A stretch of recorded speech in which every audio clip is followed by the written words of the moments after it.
Senhor Deus e Pai, muito obrigado porque o Senhor nos deu a oportunidade de estar mais uma vez a participar desse curso, Senhor. Que o Senhor possa estar abrindo o nosso coração para aprendermos mais sobre as questões vindas do Senhor. Esteja com todas as pessoas, Senhor, componente desse grupo, que todos possam vir a chegar na hora certa para ouvir o que o Senhor tem para falar, tem a falar para nós, Pai. Abençoe o professor Reginaldo, abençoe todos nós que temos que aprender mais. Nós pedimos compreensão vinda do Senhor Jesus. Em nome de Jesus é que pedimos, Senhor. Amém. Obrigado, Wesley. Professor Reginaldo, Muito a bem, turma é toda sua. Amém. Graças a Deus. Pessoal, como sempre, é muito bom estar aqui com os irmãos. A professora Gláucia nos convidou para ministrar essa aula.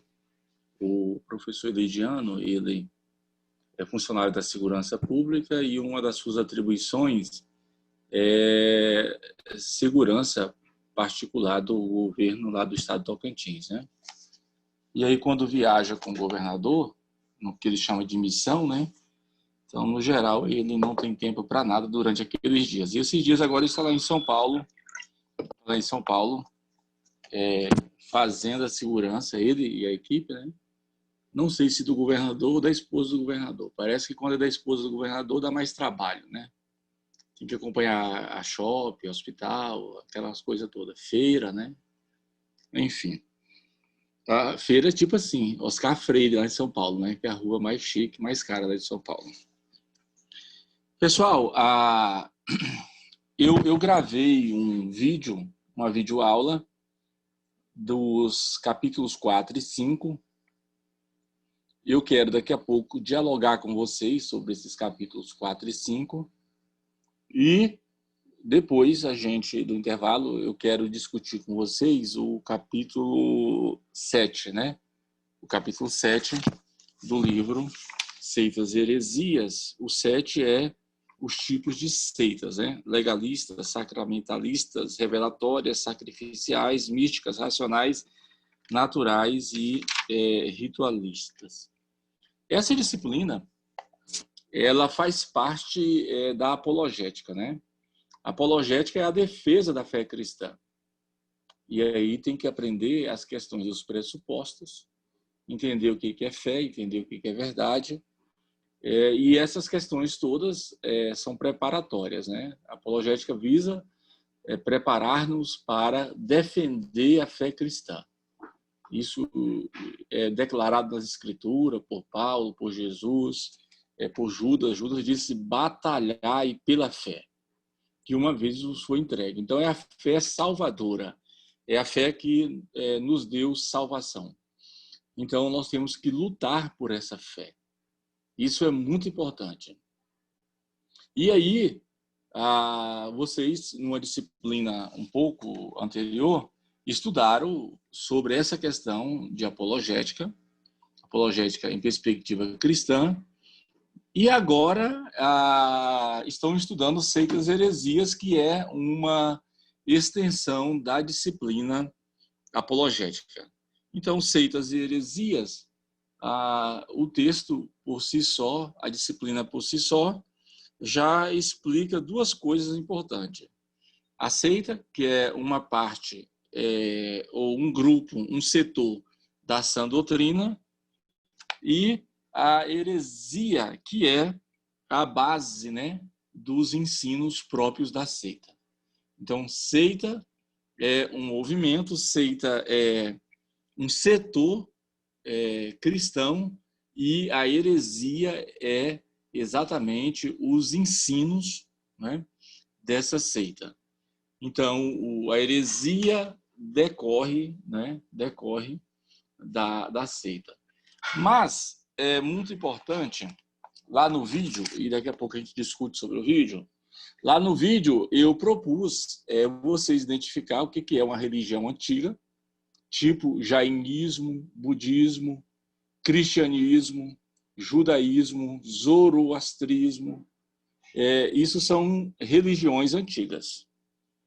Dessas religiões surgem vários partidos, vários grupos, e eles serão chamados de seitas. E também falei com vocês a respeito de uma seita. Seita é um movimento, é um grupo à parte. E no vídeo também eu destaco as questões a respeito das heresias, né? Hoje eu tenho um comparativo ainda mais amplo, né? Do que o que eu abordei lá no vídeo. Se vocês quiserem tirar o print aí, esse livro aqui é difícil de achar, mas aqui e ali você encontra. Está aí. Quem quiser tirar o print. Resistindo à Tempestade das Seitas, né? É o livro em língua portuguesa mais completo. Ele tem quase 500 páginas, né? Quase 500 páginas a respeito deste assunto. E ele analisa o assunto de vários pontos de vista, não só do ponto de vista da heresiologia e não só do ponto de vista da apologética cristã, mas do ponto de vista da sociologia, da história comparada das religiões, da antropologia, da filosofia, da psicologia. Então, ele avalia cada seita sob vários aspectos e de vários pontos de vista. Isso é muito importante. Nesse livro, o autor ele propõe que identifiquemos 4 questões diferentes. 4 questões diferentes. Primeira, a sã doutrina. Segundo, a seita. Terceiro, a heresia. E o quarto, o paganismo. Alguém quer arriscar, opinar, palpitar sobre essas questões? É preciso estabelecer as diferenças ou conceituar cada uma delas. Sã doutrina, seita, heresia e paganismo. Sã doutrina, seita ou seitas, heresias e paganismo. Alguém gostaria de estabelecer as diferenças ou conceituar cada uma delas ou parte delas? Fique à vontade. Temos alguém? Dentre os que já estão aqui na turma, nós temos aqui o César, a Cris, a Gabriela, a Loiane, a Jaqueline, a Juliana, Patrícia, Luciene, Gláucia, Sondimar, Wesley. Posso ouvi-los? Posso ouvi-las a respeito disso? Por exemplo, o que você compreende por sã doutrina? E a gente prega muito isso, né? Sã doutrina. Primeiro vem a sã doutrina, depois a seita, a heresia e o paganismo. O que você compreende de maneira geral? Pode ser a Gabriela, pode ser a Patrícia. Juliana ainda não chegou ainda, né? Jaqueline. Ainda nenhuma manifestação. A Gabriela quer falar. Gabriela, vamos lá. Gabi, tem que habilitar seu som, Gabi. Liga o áudio aí, Gabi.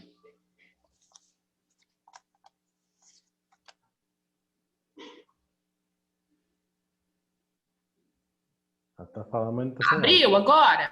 Agora tá o quê? Então tá.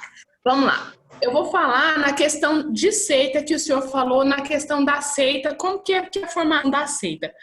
Que a seita que eu entendi na aula anterior, o senhor falou da questão da ruptura. Ele está numa religião, né? E ele rompe com aquela religião e forma uma seita que cria os próprios conceitos da pessoa. E no caso, no meu entendimento, ele está numa religião que, no caso, é uma religião, vamos, né, dar o exemplo da nossa, que somos cristãos. Cristianismo, isso. Aí ele não concorda com aquilo que está acontecendo no cristianismo, ele rompe com o cristianismo e passa do que ele vai criar, da religião que ele vai criar, que no caso é a seita. É isso mesmo, professor, que eu entendi? Isso, ele vai criar um movimento, ou seja, um grupo à parte. Esse grupo à parte geralmente tem o perfil de ser sectarista, ninguém se comunica socialmente com ninguém, eclesiasticamente com ninguém, é só aquele grupo fechado. Uhum. E dentro daquele grupo, a base daquele grupo são os ensinos próprios daquele líder, que eles são irrefutáveis, né? O próprio líder é irrefutável, inquestionável. E aí ele vai criar ele pode até se basear na Bíblia, mas o que eles vão seguir mesmo vai ser um livro que eles mesmos criam, com conceitos dele, com o que eles acham, né, com as perspectivas deles, e não da palavra que é a Bíblia realmente, né? Isso, podem até ter a Bíblia, mas não como fundamento da fé, mas como fundamento dos seus próprios interesses, motivações e o que eles pensam. Então, o que eles pensam tem que ser legitimado pela Bíblia, né? Então, usa a Bíblia, na verdade, para legitimar o que eles pensam, né? Isso, mas, assim, daqui a pouco eu vou chegar nos critérios de avaliar uma seita e vocês perceberão e terão percepções claras até perto, dentro da cidade, o que é seita. Mas esses critérios que eles vão basear na Bíblia, eles vão levar para o lado deles, não para o verdadeiro, que é a revelação do Espírito Santo, né? Não, os critérios que eu estou falando os critérios, por exemplo, qual é o critério sociológico de avaliar uma seita, né? O critério psicológico, o critério missionário, o critério... É preciso ter critérios, né? É isso que eu quero dizer daqui a pouco. Porque se não tivermos critério, a gente, de maneira aleatória, pode ir alistando, né? E classificando aleatoriamente todo mundo como seita, né? Se a gente não gosta, já é seita. Se a gente não concorda, já é seita. Então, é necessário ter alguns critérios dentro de várias matrizes do conhecimento para dizermos o que pode ser entendido como seita e o que não pode. Tá ok. Ok, é isso mesmo. Muito bem, isso. Após a Gabriela, mais alguma pessoa? Vocês já vão até se preparando para repercutir a videoaula que eu gravei de 47 minutos, mais ou menos, a respeito dos capítulos 3 e 4. Não, 4 e 5 do livro, que é 4 e 5...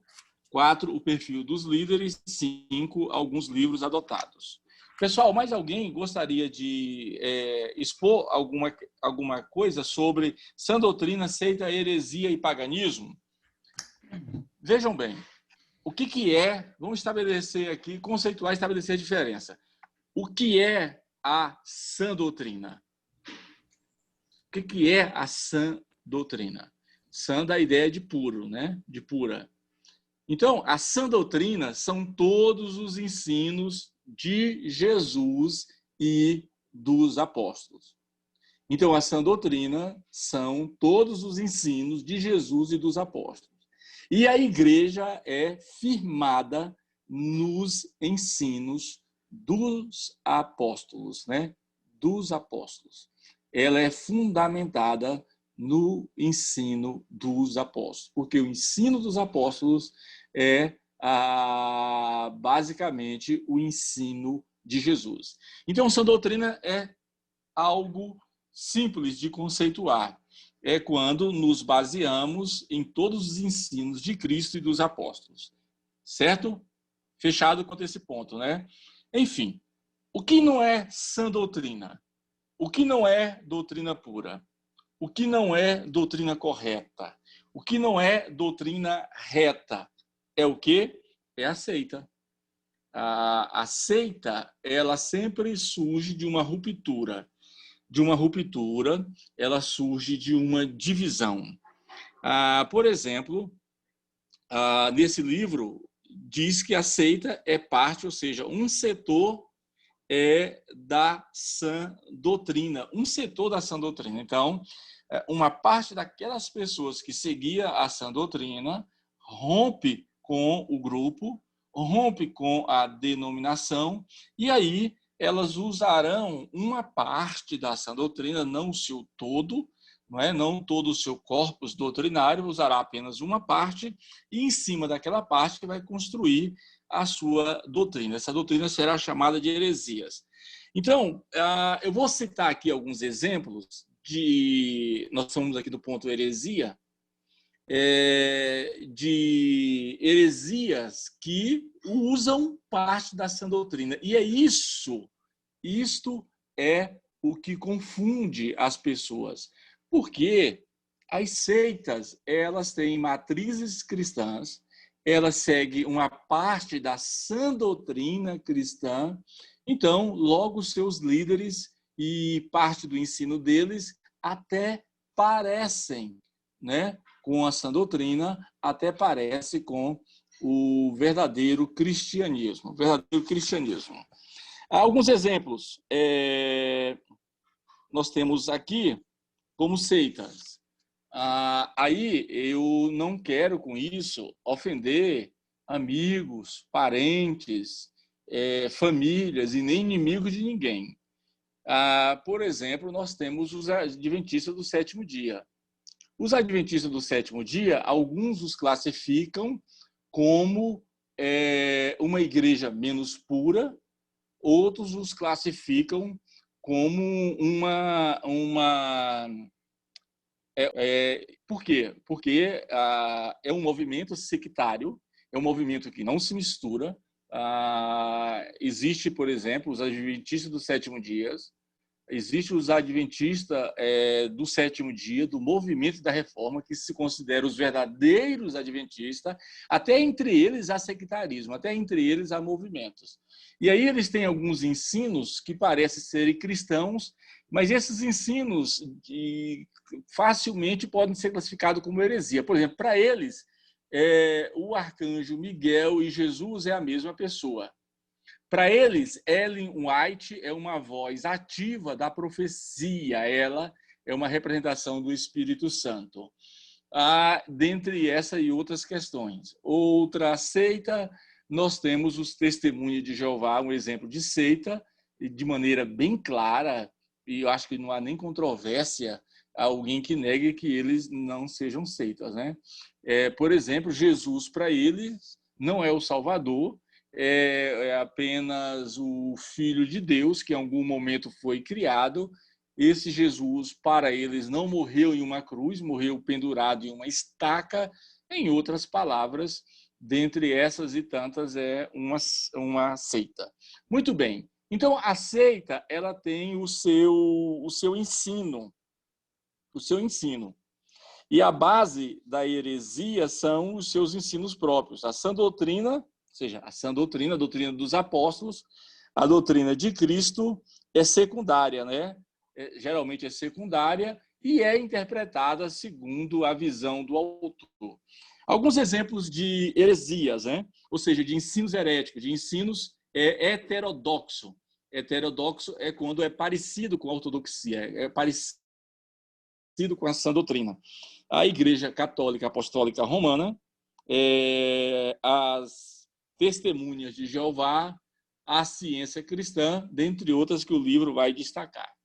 Então, repare que a gente começa com a sã doutrina, há uma ruptura, aí nasce a seita. A seita até usa a escritura, inclusive para justificar os seus próprios ensinos, e agora, junto com a seita, aparece a heresia. Tudo isso geralmente está ligado, ramificado no cristianismo. É aí onde confunde muita gente.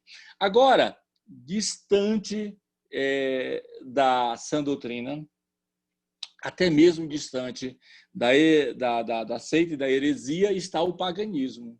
Por isso que eu falei 4 questões. Sã doutrina, seita, heresia e paganismo.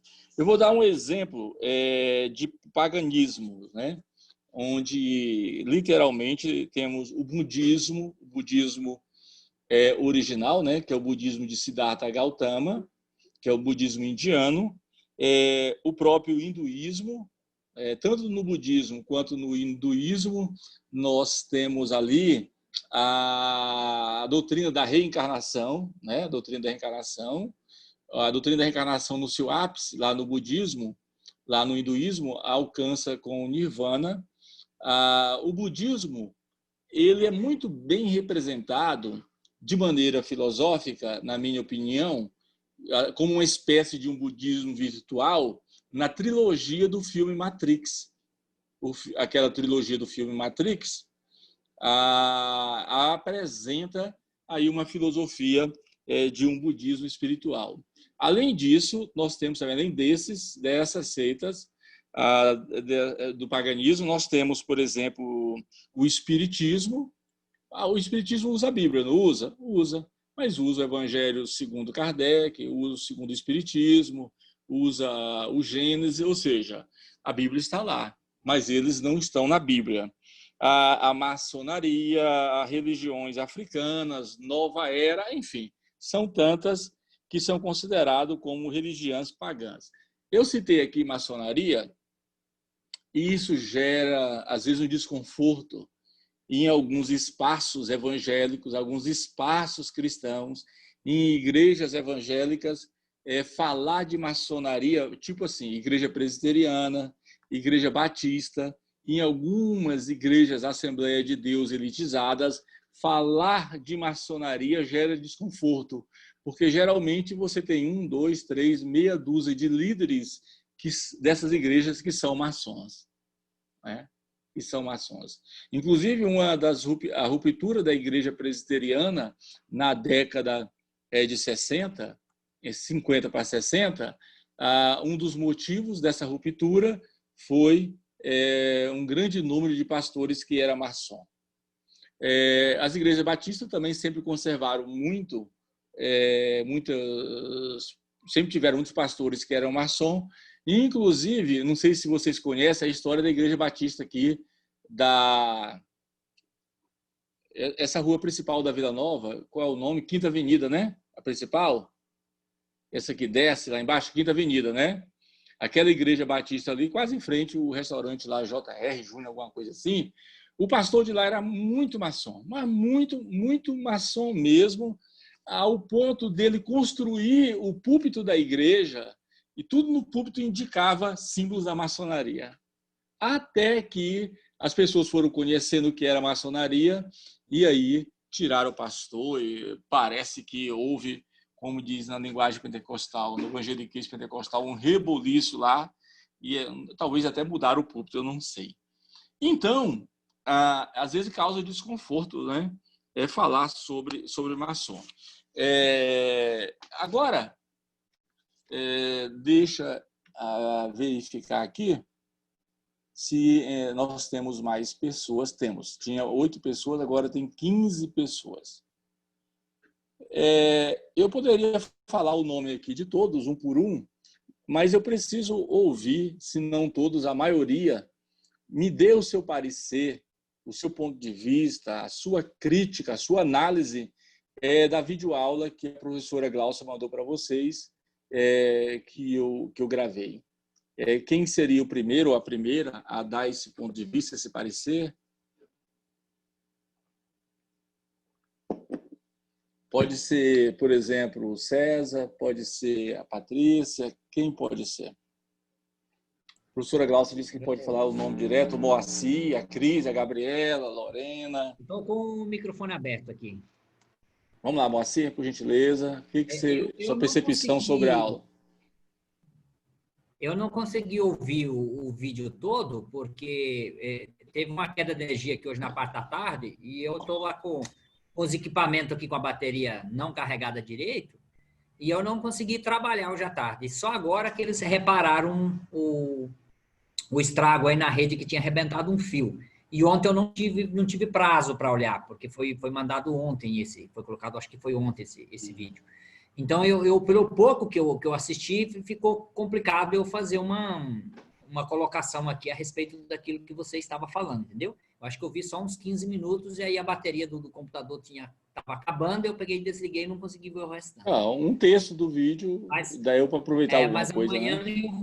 amanhã eu vou conseguir ouvir o vídeo, entendeu? Mas eu fiz a leitura aqui do material sobre esse assunto, né? Sobre essa questão da seita, das heresias. Para mim ainda é uma coisa bastante complexa, eu vou ser sincero para vocês. É muita informação e eu estou ainda assim, tentando juntar aqui, entendeu? Mas é um tanto confusa, porque eu acredito que as pessoas elas mudam, né, de uma religião para outra, de uma crença para outra, mas acaba carregando sempre alguma coisa junto, entendeu? Certo, muito bem. Agora, as pessoas estão na igreja e em pé.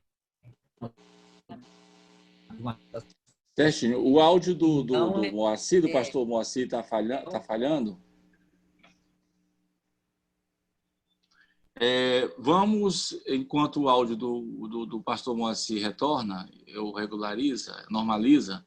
Quem é o próximo ou a próxima a respeito do vídeo, da videoaula?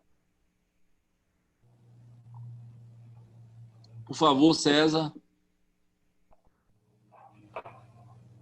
Alguém? Ok.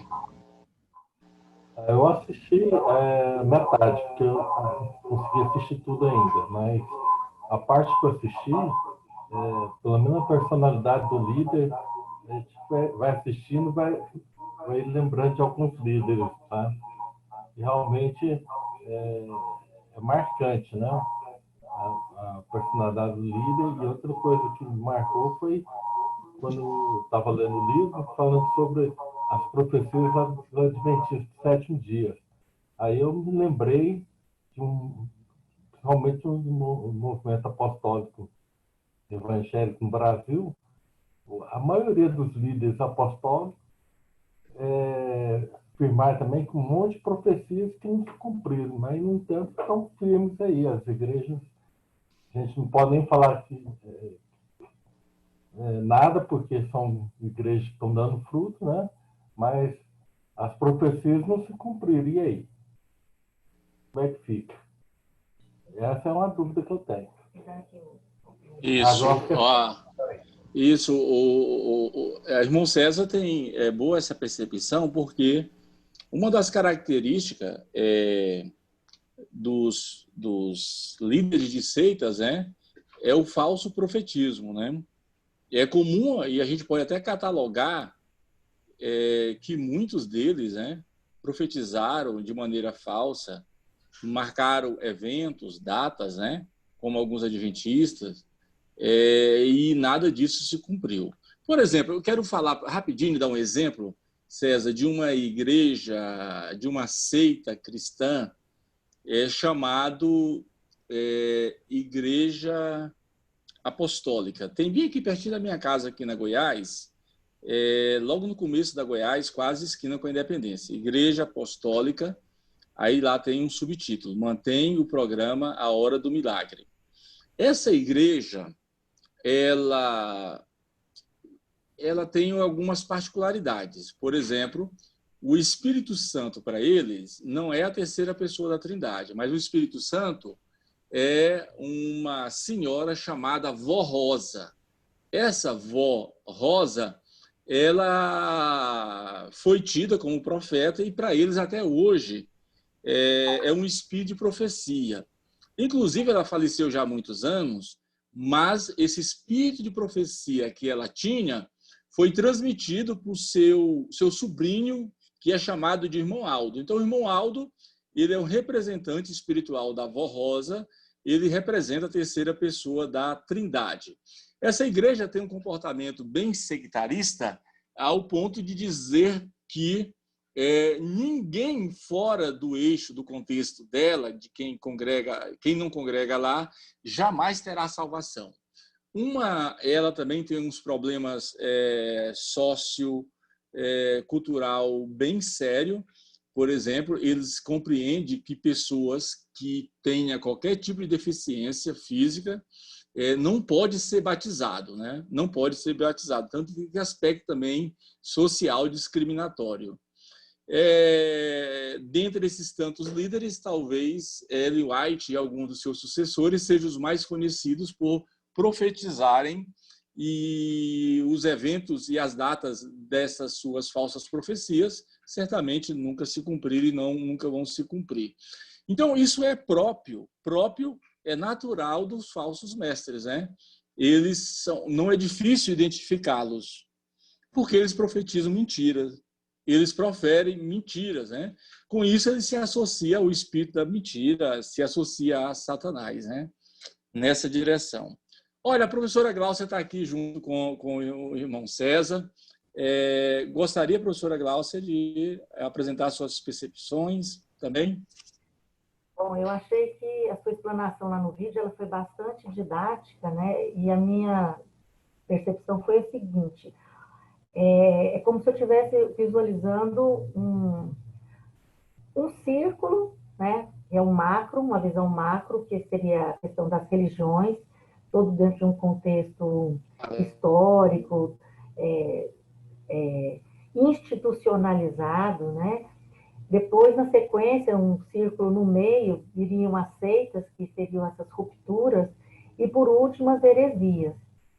E aí eu me reportei, me lembrando que, de certa forma, eu vivenciei isso, eu participei, porque quando criança, até os meus 8 anos de idade, a minha mãe servia ao Senhor no tabernáculo da fé. Ele caiu. Estão me ouvindo? O pastor... O pastor caiu? O pastor caiu. O pastor Reginaldo caiu. Fala aí. Não, o pastor... Ele saiu.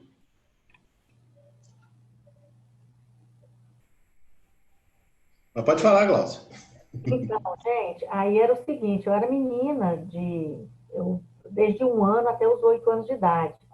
Então, era uma igreja muito fervorosa, uma busca de poder, era a igreja assim, do reteté mesmo. Porém, eles receberam a profecia de um irmão, de um profeta.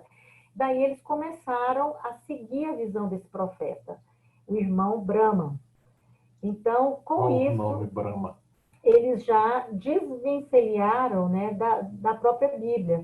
E até hoje existe, é bem complicado a forma como eles reagem. Por exemplo, jovens, eu tive a oportunidade de reencontrar uma pessoa que foi filho, filho, né, de um dos pastores de lá, agora da terceira geração, digamos assim. O pai dele seria assim, mais ou menos da minha idade, que é pastor da igreja. Então, por exemplo, se eles vão a algum evento, algum acampamento, as pessoas tomam banho como se elas fossem batizar, com aquelas túnicas. Então, assim, não pode ver corpo, separa homem e mulher. Então, assim, bem voltado para umas questões bem ritualísticas, vamos dizer, né? Eu queria até essa pergunta fazer para o pastor Reginaldo, se há essa ligação toda seita com esse enfoque ritualístico muito forte. Glaucia, mas parece que ele tá demorando para voltar, hein?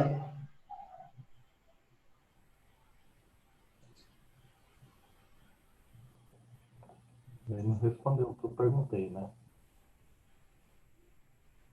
Deve ter... ele tá voltando aí, ó. Tô voltando para a sala agora. Todo professor em aula digital tem que entrar com 2 dispositivos. Nem escutou minha explanação, né, professor pastor? Abre o microfone, pastor Reginaldo. Pastor Reginaldo, abre o microfone. Ok. Certinho. Tá. Pessoal, eu acho que a minha...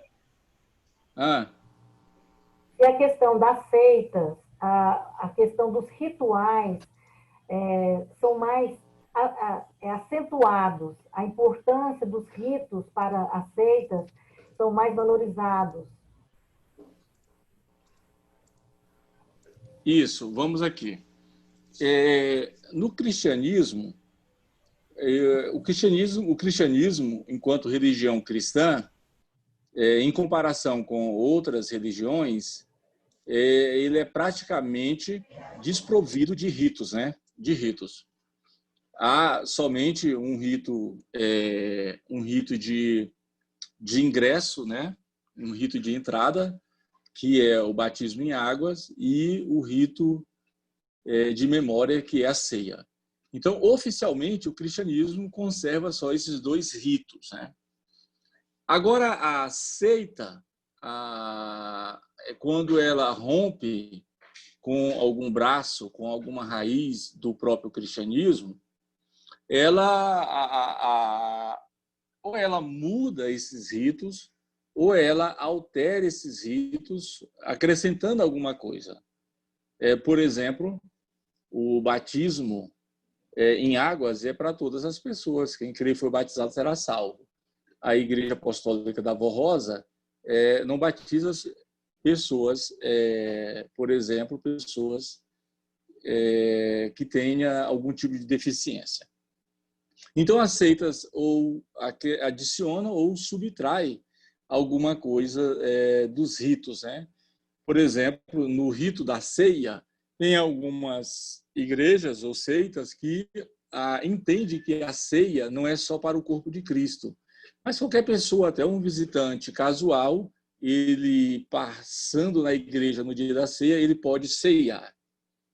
Há também, por exemplo, em seitas do mesmo tipo, por exemplo, as Testemunhas de Jeová, tem algumas coisas que fazem parte do rito, quando não faz parte somente do rito, faz parte da liturgia, dos costumes, de modo que, por exemplo, uma pessoa entre os Testemunhas de Jeová, ela pode morrer, mas se ela estiver dependendo de doação de sangue, ela pode morrer, mas eles não abrem mão na sua liturgia, né, na sua sacralidade, de proibir, eles sempre irão proibir a doação de sangue. Então, é muito comum das seitas criarem demasiadamente um sistema ritualístico, né? É próprio da seita acrescentar ou retirar a essência do rito na cristandade ou no cristianismo. Lembrando que só 2 ritos são catalogados no Novo Testamento para a religião cristã: o batismo em águas e a ceia. Agora, nós ainda podemos ouvir, ainda nesse primeiro bloco aqui, antes do intervalo, mais pessoas a respeito da videoaula. Foi curtinha, apenas 47 minutos. Tem mais alguém que gostaria de apresentar a sua análise da videoaula?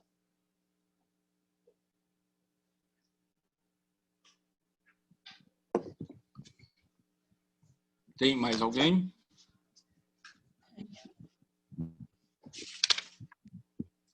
Se tiver, pode ligar o microfone aí, por gentileza.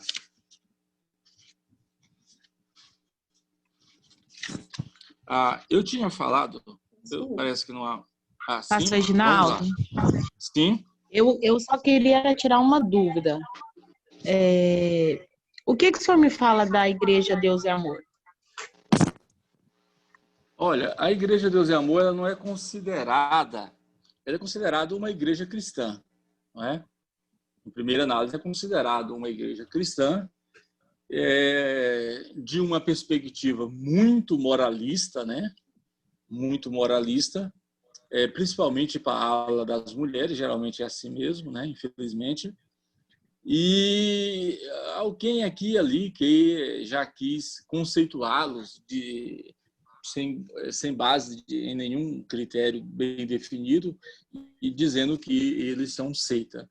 Não, é uma igreja cristã que conserva uma moralidade exacerbada. Além dessa moralidade exacerbada, é uma seita que apresenta uma fuga da realidade, né? eles dificilmente interagem socialmente. Isso, como religião cristã, e não como seita, melhor dizendo, eles não interagem, mas isso já apresenta a característica de seita, mas eu não posso dizer que são seita. Eles têm também total receio em relação aos estudos, proibido estudar teologia, mas eu estou falando aqui da Deus é Amor de uns 3 anos atrás, né? Depois da morte do seu líder, do pastor Davi Miranda, assumiu a igreja a filha dele e o genro dele, acho que é o pastor Edmilson, que era da Assembleia de Deus. Para uns, ele profanou, né? Se tornou a igreja uma igreja liberal. Para outros, ele propôs uma renovação, ao ponto de hoje ter baterias, ter guitarras e grupos de jovens, enfim. Eles saíram um pouco do ostracismo e hoje estão mais próximos da realidade evangélica brasileira, né? Eu tenho a favor deles, que geralmente são pessoas bem dedicadas à oração. Isso. Mas criaram a professora Gal estava falando de ritos, né? Eles criaram uma liturgia em torno de alguns ritos, né? Muito complicado. Por exemplo, a questão do aspecto moralista e de uma coleção de proibições que eles sempre apresentaram. Proibições de assistir TV, proibição de andar de bicicleta, proibição de as mulheres cuidarem da sua própria beleza, do seu corpo, do seu cabelo. E pesa muito contra eles que, além da Bíblia, o Davi Miranda ele era filho de um militar muito rígido e ele trouxe essa rigidez para dentro da igreja, né? Eles têm um acréscimo. Depois que termina o Apocalipse, eles têm lá um caderninho, um anexo, né, chamado de RI, Regimento Interno. Então, em muitos setores da Deus é Amor, parece que é mais grave a descumprir cada parágrafo, cada artigo, cada inciso ali do RI, do Regimento Interno, do que da própria Bíblia, né? Mas, ainda assim, eles não são, de maneira geral, enquadrados como seitas, né? Apesar de ter vários aspectos, viu, Valéria, a respeito da identificação deles com as seitas, né? Porque eu tenho um pouco da minha família que é de lá, sabe? Quando a gente estava estudando aqui mais uma assim, aí eu falei que seria uma pergunta que eu gostaria de fazer para o senhor, porque por ter uma quantidade da minha família que são de lá, né? Eu sei. Isso, eu acho que junto com a Deus é Amor, nós temos um problema muito sério. Alguns já ousam em dizer que é uma seita, que é a Congregação Cristã no Brasil, que é a primeira igreja pentecostal, surgiu em 1910. Para ter uma ideia, a Assembleia de Deus é a segunda, surgiu em 1911. Então, o pessoal da Congregação Cristã, muito chamada por Igreja do Véu, né? Parece muito com Deus é Amor. São sectários, né? São fechados, isolados. Eles não adotam o pastor enquanto apacentador, enquanto líder da igreja. Lá não há pastores. O que há lá são anciãos, né? Dentre tantas... nós temos aí, o que mais? Teve um amigo meu foi convidado por uma amiga que, inclusive, a gente dava aula juntos no mesmo espaço de ensino. E aí ele, muito interessado nela, ela era dessa igreja, e aí ele ficou animado por duas coisas. Primeiro, porque ele foi convidado por ela, e depois porque ele ficou sabendo que lá eles praticam o ósculo santo, né? dão beijos. E ele foi, e parece que muito animado em beijar várias garotas ao mesmo tempo lá, no rosto, evidentemente, né? Mas ele falou para mim mesmo que ao entrar lá, as mulheres entram aqui pela esquerda, um exemplo, sentam lá separadas, pela direita entre os homens, e os homens beijam os homens mesmo, né? Ele ficou muito decepcionado, porque ele nunca recebeu beijo de tanto macho na vida dele, né? Mais ou menos assim. Então, pessoal, de fato, não é fácil. Tem muitas igrejas que têm identificação, característica de seitas. Então, eu quero apresentar aqui alguns critérios que é do Kurt Keitach, né, desse livro. Ele apresenta alguns critérios para descobrir uma seita. O primeiro critério, se quiser anotar, não deu tempo de preparar um slide, o primeiro critério é o histórico. Ele diz que a seita é como um ramo que se desprendeu da árvore. A seita é como um ramo que se desprendeu da árvore. Originou-se como um protesto contra aquilo que considera errado na igreja-mãe. Agora eu tenho uma boa notícia. Até mesmo o cristianismo já foi considerado seita, né? A seita do Nazareno, a seita do povo do caminho, mas o cristianismo se institucionalizou e se tornou uma religião. Também pode ter essa progressividade, né, no aspecto de uma seita. Então, o primeiro critério é o critério histórico, que nesse critério histórico sempre será observado que a seita ela rompeu, né, com as suas raízes, né? Ela saiu ali da igreja-mãe, porque foi atrás daquilo que julgava ser correto. O segundo critério é o critério sociológico. Critério sociológico. Muito importante.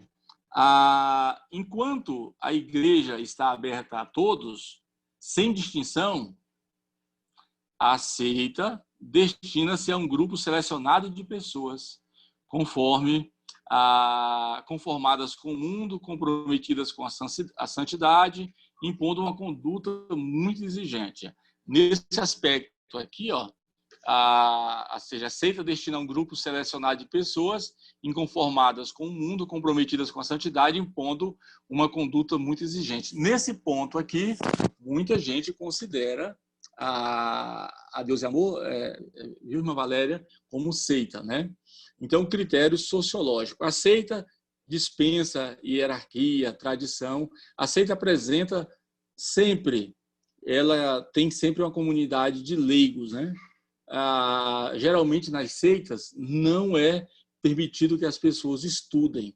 O estudo mesmo formal, o estudo, como a gente fala, secular, as formações mais adequadas, né, para a construção do saber, isso também é proibido. O estudo teológico também é proibido. Então, no critério sociológico, a seita, dentro daquilo que ela entende ser um padrão de santidade, ela se fecha e não dialoga com nada que é fora, que é de fora. Lá fora está o diabo, lá fora está o mundo. Eu não posso sair aqui da minha bolha, porque senão lá fora o diabo vai fazer eu pecar.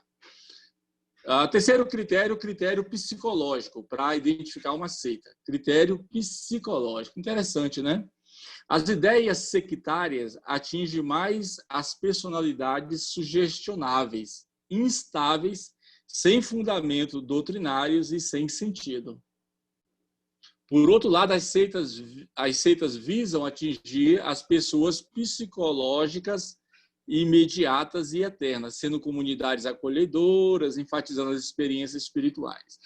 Só para vocês terem uma ideia, eu estou com um carro parado, e aí eu vou e volto para a faculdade e estou indo de Uber.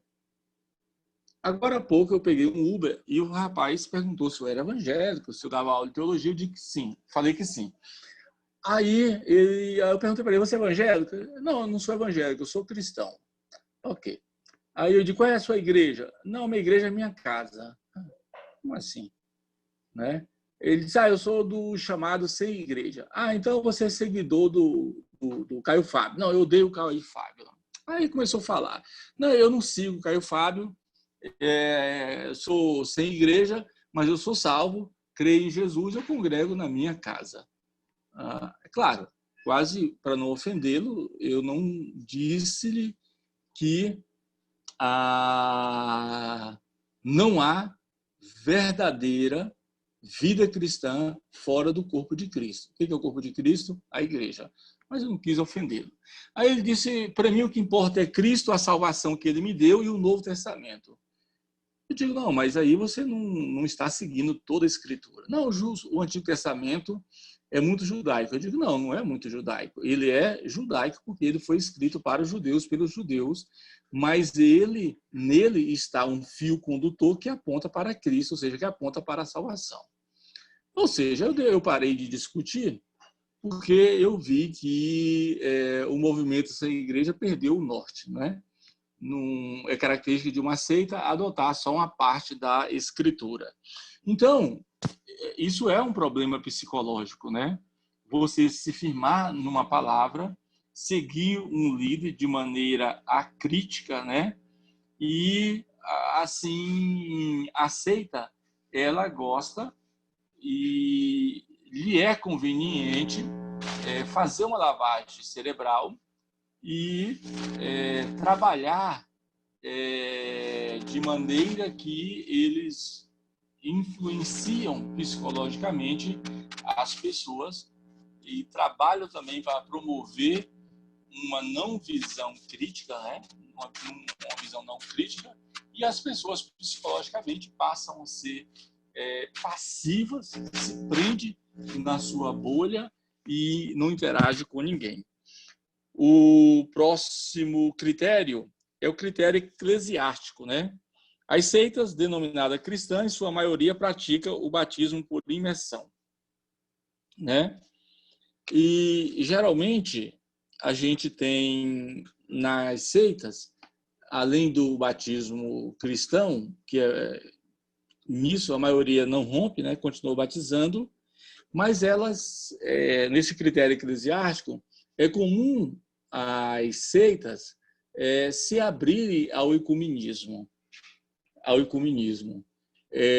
Quando adere-se ao ecumenismo, é um passo também para aderir ao universalismo.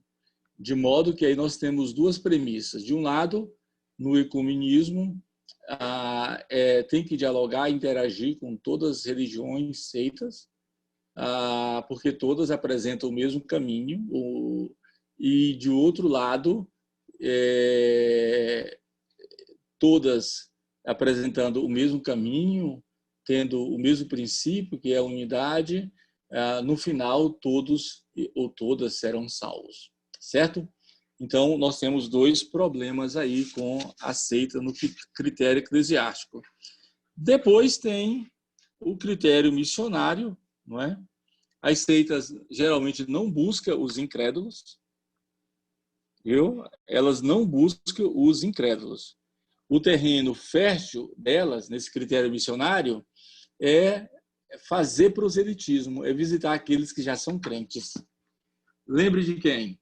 Testemunho de Jeová, está nas portas das pessoas aí aos domingos. A Igreja de Jesus Cristo dos Santos dos Últimos Dias, ou seja, os mormons, está aí diariamente com os elders, né, os rapazes missionários. Tem outras, né? Os próprios adventistas dão cursos, visitam. Então, nesse critério missionário, as seitas não buscam os incrédulos, não pregam para os incrédulos, não buscam os perdidos. O solo fértil delas é a casa dos que já são cristãos, é fazer proselitismo. Fazer proselitismo nada mais é do que você querer ensinar alguém que já é doutrinado pela sua igreja, né? Já é doutrinado. Então, esses critérios são importantes, né? Critério histórico, sociológico, psicológico, eclesiástico e critério missionário. Claro, tem que fechar com o critério bíblico. O critério bíblico é identificar a seita pelo seu falso líder e pelo seu falso ensino.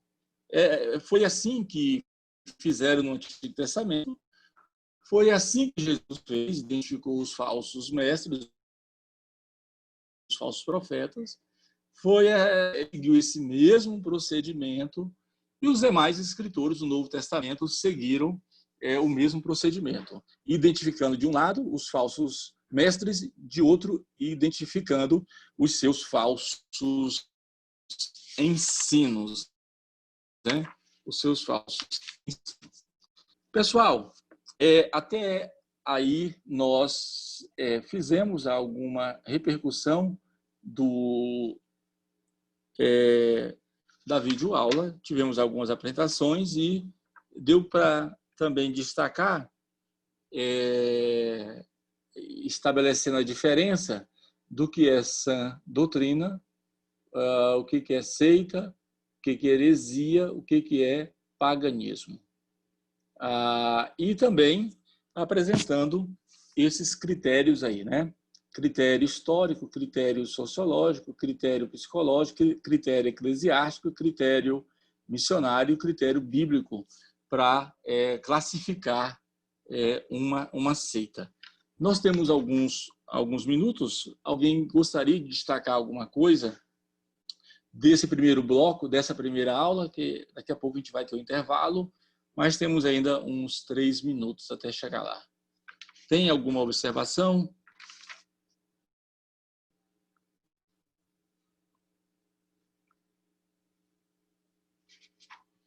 Não havendo mais nenhuma observação, agora no final desse bloco, na volta do intervalo, sim, César, por gentileza. O senhor falou aí do rapaz aí do Uber, né? Que ele estava sem congregar. Eu te pergunto o seguinte, e o pastor itinerante que não congrega? Realmente. Mas agora ele está congregando agora, né, César? Agora, de março para cá, ele teve que congregar, né? Acabou a vaquinha, né, da itinerância. Ele congrega. Ele não é um sem igreja que congrega em casa, né? Ele congrega em casa, no hotel, né? Geralmente no hotel. E os mais exigentes, né? Hotel 4, 5 estrelas, né? 4, 5 estrelas. É uma vida de risco, né? Eu considero uma vida de risco você deixar aí por semana, uma semana, 15 dias, uns 30 dias, né? Eu tenho um amigo aí que passa 30 dias fora de casa e parece que ou eles viciam ou tornam-se totalmente dependentes dessa configuração, né? De evangelicalismo, que está distante de tudo, de todos, inclusive da família, por causa dessa motivação. Não vou dizer por causa de Cristo, que não é por causa de Cristo, mas dessa motivação. Muito bem. Na volta do intervalo, capítulo 7, tipos de seitas, né? As legalistas, sacramentalistas, revelatórias, sacrificiais, místicas, racionais, naturais e ritualistas. Agora são 20h34, agora às 20h45 nós retornaremos. Bom intervalo para todos.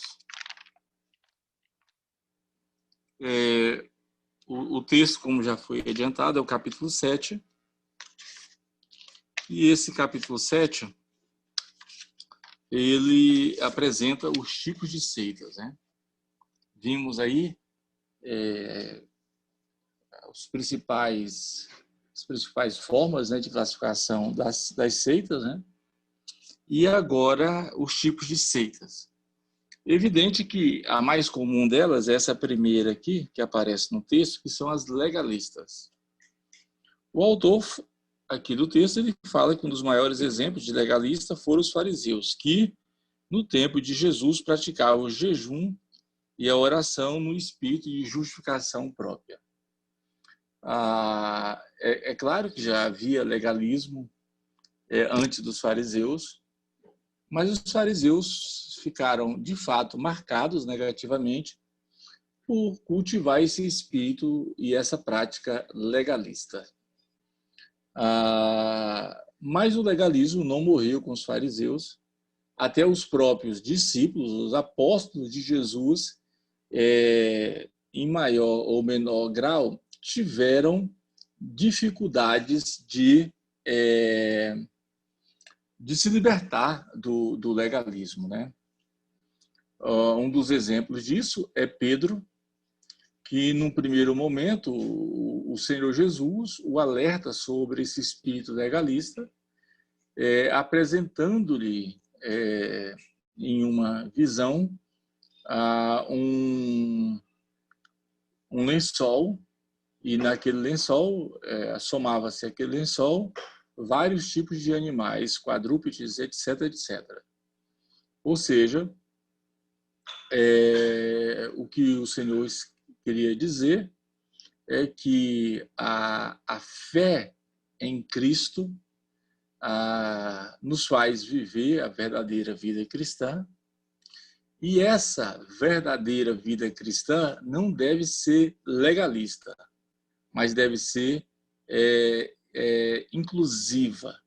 Jesus incluiu, não só no seu discurso, não só na sua mensagem, mas ele incluiu no reino de Deus os pobres, os cegos, os mancos, os leprosos e muitas pessoas miseráveis, né? Jesus incluiu também pessoas de reputação duvidosa, como publicanos, como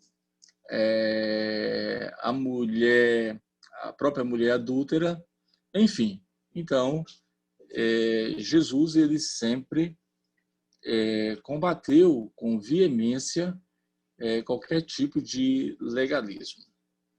Pedro foi avisado, mas depois, lá nas igrejas da Galácia, ele acaba sendo exortado e repreendido, na verdade, né, pelo apóstolo Paulo, porque o legalismo de Pedro indicava que as pessoas, mesmo sendo salvas através de Cristo, mas elas precisavam ainda cumprir os ritos judaicos e a dieta judaica. Hoje, nós temos, na atualidade, muitas seitas legalistas. Eu poderia dizer que o que caracteriza de uma maneira mais clara um comportamento de uma igreja, de uma seita legalista, é o excesso de normas, o excesso de regras. As pessoas vivem em função de normas e de regras. É evidente que a religião cristã tem normas, tem regras, tem estatutos, tem a sua ética, enfim, isso faz parte. Mas a religião cristã não é só isso. A salvação, ela não tem nenhum viés moralista. É claro que o cristianismo tem a sua perspectiva de moralidade. Nessa perspectiva de moralidade tem a sua ética. Em outras palavras, quando um braço, uma parte do cristianismo cria um sistema religioso pautado, fundamentado só em regras, em normas, aí claramente temos uma seita legalista, né? Então, esse aspecto legalista dá à seita uma ideia muito clara. É preciso submeter às regras, né? Essa submissão à crítica a um conjunto ou a muitas regras faz que as pessoas não sejam transformadas pelo Evangelho. Lembrando que o Evangelho não é um conjunto de regras. O Evangelho é as boas novas, é o poder de Deus para a salvação de todo aquele que crê. Outro aspecto, tipo de seitas, são aquelas chamadas sacramentalistas, né? O autor diz aqui que a Igreja Católica é uma delas, né? E ele tem razão, porque a gente sabe que a transmissão da graça ou os meios de graça que existem, eles não pertencem a Deus, pertencem à igreja. Vocês sabem que passaram aí 2 milênios, praticamente. Talvez não 2 milênios, porque a perspectiva apostólica católica romana da igreja começa no século IV para o século V. Mas nós temos pelo menos 1 milênio e meio, e até hoje a igreja católica cultiva aquela mesma ladainha. Fora da igreja católica não há salvação. Ou seja, eles defendem essa questão até hoje. Então, por que eles defendem que fora da igreja católica não há salvação? Porque os meios de graça, ou seja, a salvação na perspectiva católica, ela passa obrigatoriamente pela ministração dos sacramentos. E só a igreja pode ministrar os sacramentos que, na igreja católica, soma-se aí um total de 7 sacramentos, né? Não lembro de todos, mas batismo, eucaristia, extrema unção, casamento e outros, né?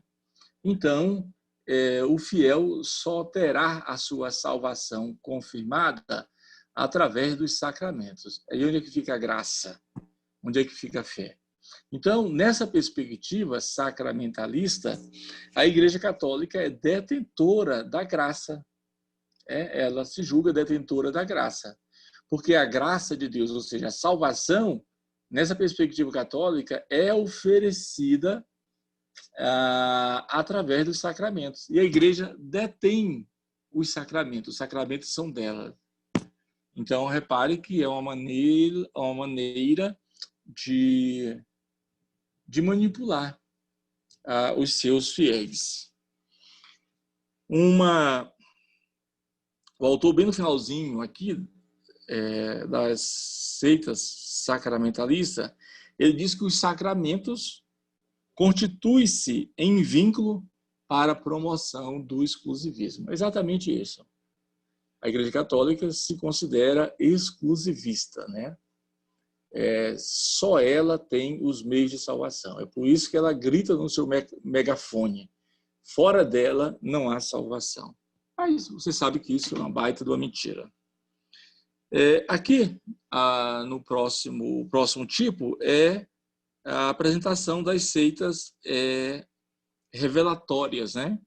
Um tipo de subcategoria das religiões místicas. Esse grupo de religiões fundamenta-se nas supostas revelações da parte de Deus, do Espírito Santo, ou de espírito desencarnado que compartilha os mistérios que acabam cristalizados em livros sagrados.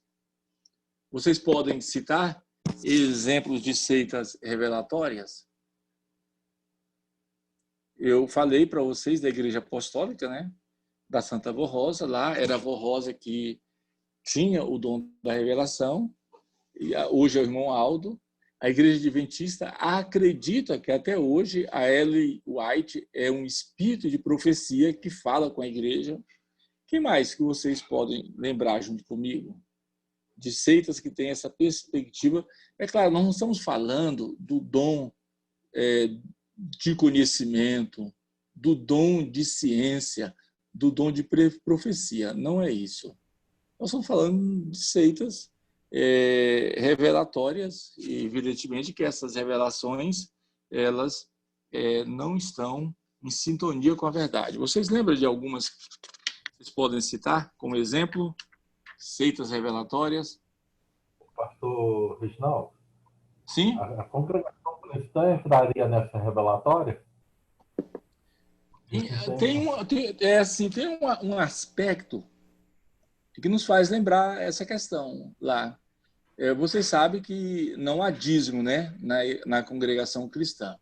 Não há prática da entrega do dízimo, da devolução do dízimo, não há. E quando acontece mas há ofertas, né? Quando acontece a hora da oferta, eles entregam um envelope para todos. E aí eles perguntam: Deus te revelou? Não. Então, esse não tem contribuição. Deus te revelou? Sim, então eles têm contribuição.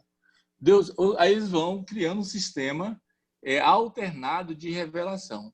Aqueles que sentiram que foram revelados são aqueles que vão contribuir com a oferta daquele momento. É a revelação da oferta, né? Uma outra questão também, que além da Ellen White, que a gente pode imaginar, vamos aqui, são igrejas evangélicas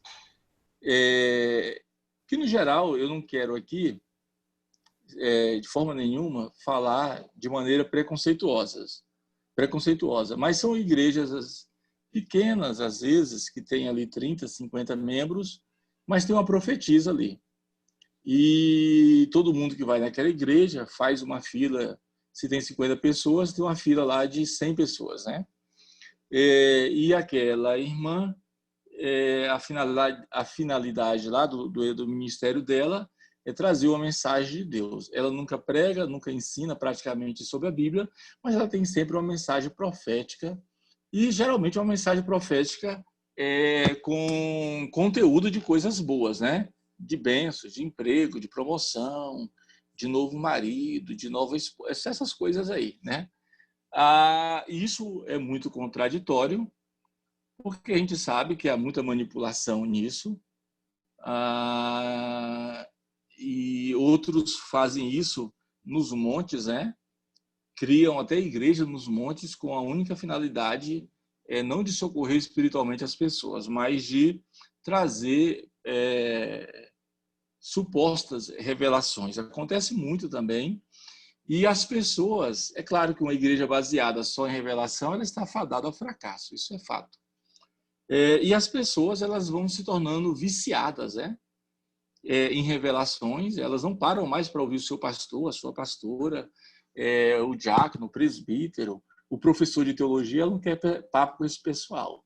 Ela só quer o mistério onda, né? O labachúria lá das revelações, e isso vai criando uma comunidade de esquizofrênicos, né? Que só sabem ver a vida, a cosmovisão deles é sempre através da revelação. Se não revelar, não presta, né? Só a Bíblia não funciona, só a doutrina não funciona. Enfim, essas seitas, irmão César, revelatórias, esse tipo é um dos mais perigosos, né? Porque gera um ciclo vicioso nas pessoas. As pessoas não... É como disse Paulo, elas criam comichões nos ouvidos, né? Elas não suportam ouvir mais a sã doutrina, né? A palavra de Deus, e vão aderir aí a essas comunidades revelatórias, né? Claro, eu não estou excluindo aqui irmãos e irmãs íntegros, que cultivam a vida de oração, que Deus os usa através do conhecimento, através do dom do conhecimento, o dom de ciência, né? Toda ciência pertence a Deus, todo conhecimento pertence a Deus. E ele edifica a sua igreja através dessa ciência, através desse conhecimento. É importante observar que quem fala através do dom do conhecimento, da ciência, que a gente chama de revelação, tudo que ela fala tem que estar em consonância com a Escritura. Ela não vai revelar nada novo, senão quebra o princípio da revelação da Bíblia, o princípio do sola Escritura. Então, profetizou, o conteúdo da profecia tem que estar em consonância com a Bíblia.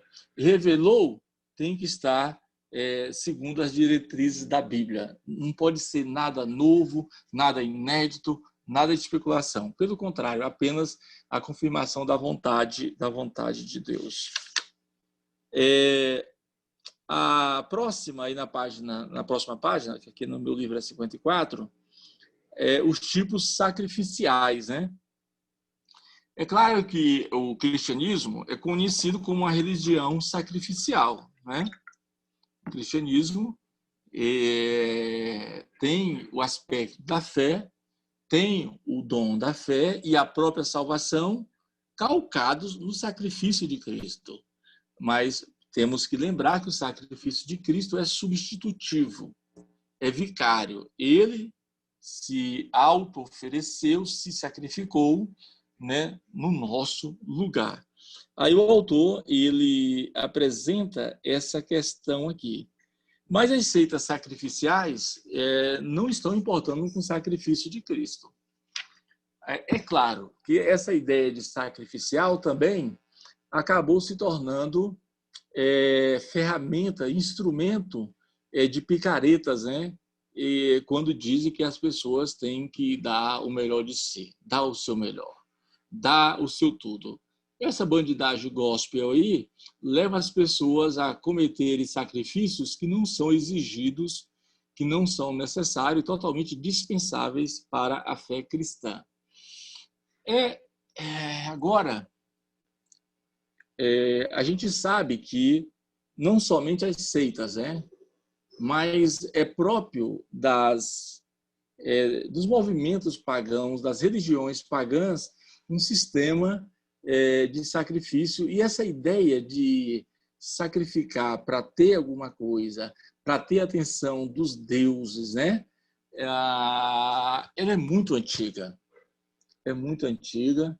Você vê isso nos cultos de adoração a Astarote, a Baalins, a Moloque, a Dagon, a Astarote. Todos esses deuses exigiam sacrifícios. O deus Moloque, o seu culto exigia sacrifício de inocentes, de crianças. No século IX, depois de Cristo, os povos nórdicos descobriram algumas bússolas e, baseado também nas suas percepções, eles começaram a sair dos Países Baixos, são muitos, Suécia, Noruega,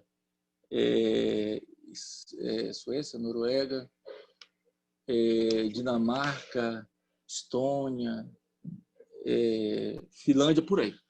E aí eles foram para o sul da Europa e principalmente ali para a Inglaterra e outros países. E eles invadiam o mosteiro, matavam muitos monges, sequestravam monges, capturavam monges, padres, e eles queriam acabar com o cristianismo, porque o cristianismo era uma religião cristã que não exigiam sacrifícios. E os povos nórdicos, eles mexiam, labutavam direto com as suas divindades, e as suas divindades sempre exigiam sacrifícios humanos, Então, isso foi um momento muito difícil, séculos 9 e 10, com os nórdicos, saindo lá dos Países Baixos e vindo para a parte sul da Europa. A Inglaterra sofreu muito, porque a Inglaterra era essencialmente cristã na época, pelo menos formalmente, na religião promovida pelos reis. E esses povos aí, nórdicos, tem até uma série que passa na Netflix que representa muito esse período e transmite muito claro essa ideia que os Vikings. São 6 temporadas, parece. Nas primeiras temporadas eles sequestram um padre, o padre consegue evangelizar a muitos, mas mesmo assim ele sofre influência desse paganismo, Então, a questão dos tipos sacrificiais também pertence aos povos pagãos. Depois tem as místicas, 7.5.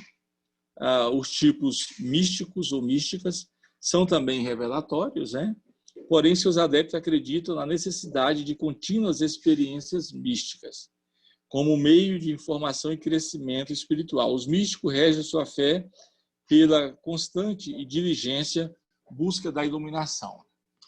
Essas seitas místicas, a gente pode também dizer que elas são seitas esotéricas, Tem muitas, Perfect Liberty, o zoroastrismo, aqui o estado de Goiás, como diz um amigo meu, é muito empesteado, né? É muito empesteado desse tipo de seitas místicas, né? Aqui na cidade dos Cristais, ali em Abadiânia, ali através do João, que não era de Deus, né? E principalmente lá em Alto Paraíso, né? Onde é dito que passa o paralelo 14, eu fui lá, eu, a Lívia, a irmã Ione e o esposo dela, que é o pastor Marcel. E o Marcel, o professor Marcel, toda hora ele dizia que estava sentindo que os seus chakras, né, estavam abrindo. Marcel. Então, essas religiões místicas, seitas místicas, de maneira geral, elas são bem esotéricas, né? Aí, o contrário disso são as seitas racionais, né? Nesse grupo, a razão recebe ênfase proeminente e a filosofia é supervisionada. A razão, segundo acredita, seria algo tão poderoso que nada mais seria necessário além de seu cultivo bem treinado e disciplinado. Tem um livro tem uma seita famosa nos Estados Unidos, Ciência Cristã, com grande ramificação no Brasil, e aqui tem um livro dela chamado Universo em Desencanto, né? Esse é o principal livro de uma seita racional em solo brasileiro, Universo em Desencanto. Tudo é pelo aspecto da racionalidade, né? Exclui a fé de uma certa maneira e cultiva exageradamente a razão. Quem já assistiu o filme do Tim Maia, além das loucuras do Tim Maia e aquela voz dele estrondosa, estrondosa no bom sentido, que ele cantava muito, pode ver que houve uma época que o Tim Maia abandonou todo aquele estilo que ele trouxe dos Estados Unidos, né? Que é o soul, e aí ele abandonou a bebida, a cachaça, a droga, tudo, e aderiu ao racionalismo cristão, né? E a Bíblia dele era o livro Universo em Desencanto, até ele descobrir que a liderança daquele movimento eram todos picaretas, né? Mau caráter, que só queria a grana dele. Aí ele desencantou, né? Desencantou de vez, e isso foi um dos períodos que ele menos produziu para o gênero MPB, né? Agora, uma que poderia dizer que está entre as místicas e as racionais são as seitas naturais, né? E isso também, como diz um amigo meu, está empesteado no Brasil. Eu vou falar alguns aspectos de seitas naturais. O texto só diz o seguinte: ensina a manifestação de Deus na natureza e geralmente rejeita a revelação divina e os livros sagrados. Segundo os seus ensinos, toda e qualquer revelação à parte da natureza não é digna de confiança. Dentre muitos lugares, o principal país que exporta essa cultura, né, ligada à natureza, ligada à preservação dos animais, ligado a uma vegetação, a uma alimentação vegetariana, vegana, é a Índia, né? E os brasileiros caíram no conto dos místicos hindus.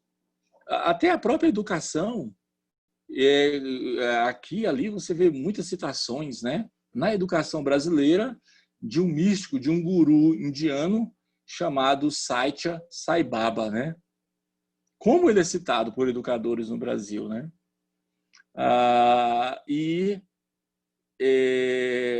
Com isso,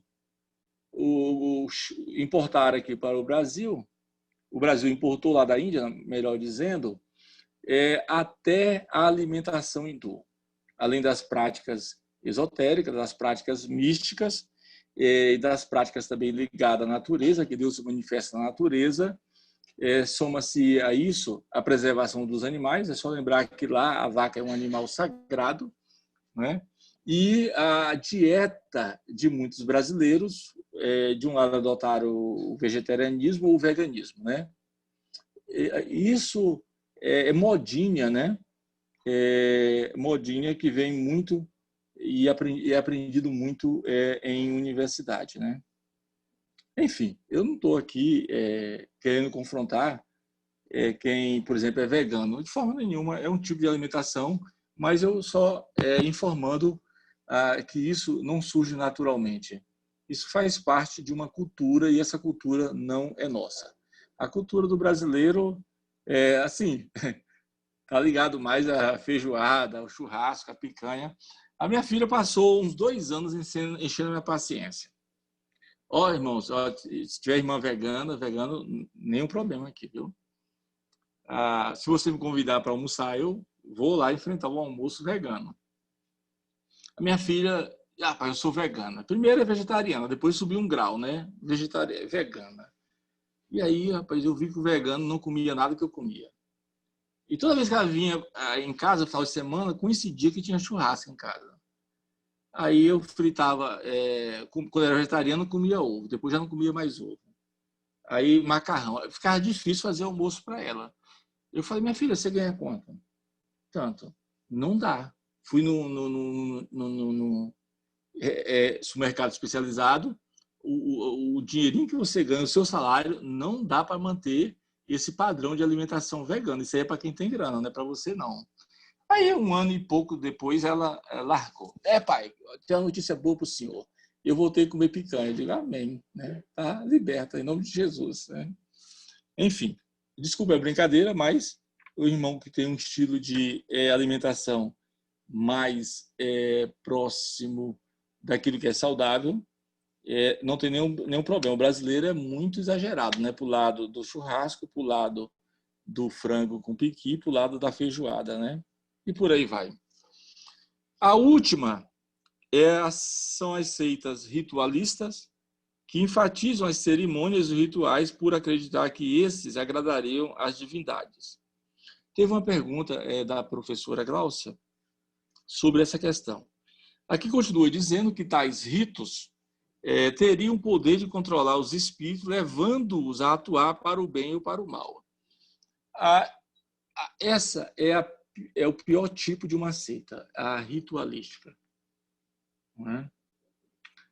Porque esses rituais, eles não, além de não serem necessários do ponto de vista bíblico, Cristo se apresentou como um sacrifício perfeito, único, e uma só vez, de uma vez por todas, ele se ofereceu e Deus o aceitou, e o sacrifício dele trouxe, segundo os hebreus, a nossa redenção. A gente sabe que é dispensável no cristianismo qualquer rito que não seja o batismo, rito de entrada na fé cristã, e a ceia, rito de memória da fé cristã. O cristianismo é desprovido daquele sistema ritualístico e exageradamente ritualístico que era o judaísmo. O cristianismo é mais leve, é mais suave na sua liturgia. Mas aqui no Brasil nós temos uma diversidade de seitas que desenvolve práticas de muitos mesmos rituais. Né? Se a gente for listar aqui, hoje não são mais seitas, né? O politicamente correto exige que mencionamos que são religiões afros, né? De matriz afros. Aí nós temos a Umbanda, que desenvolve um conjunto de muitos rituais, né? De maneira geral, você sabe o que envolve sacrifício de animais. Nós temos o Candomblé, que também tem o seu sistema de sacrifícios, né? Nós temos a magia negra, que tem sacrifícios que envolve até sacrifício de crianças, sacrifício de pessoas direto, um caso ou outro é pego e veiculado na mídia. Enfim, por exemplo, lembrei aqui também, tem seitas sutis, né? Sutis, que praticam sacrifício de seres humanos, mas dentro de um aspecto de uma sutileza assim incomum. Vale do Amanhecer. Vale do Amanhecer. Por exemplo, a gente não tem a intenção de menosprezar, de subjugar nenhuma religião, nenhum grupo religioso quando a gente ensina seitas e heresias.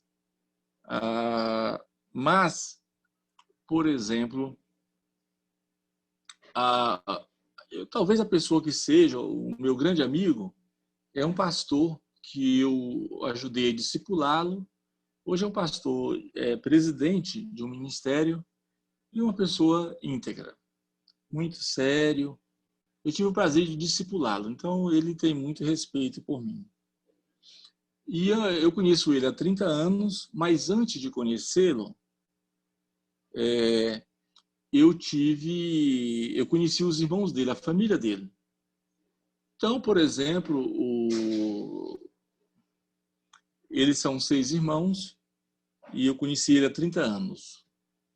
Os outros irmãos deles eu conheci há 37, 38 anos. Era criança ainda. E nós crescemos juntos, enfim. Aí, o que era mais próximo de mim, nós éramos da igreja. Ele mesmo, junto com a mãe dele, foi que me evangelizaram e me influenciaram, né, para a conversão na fé cristã.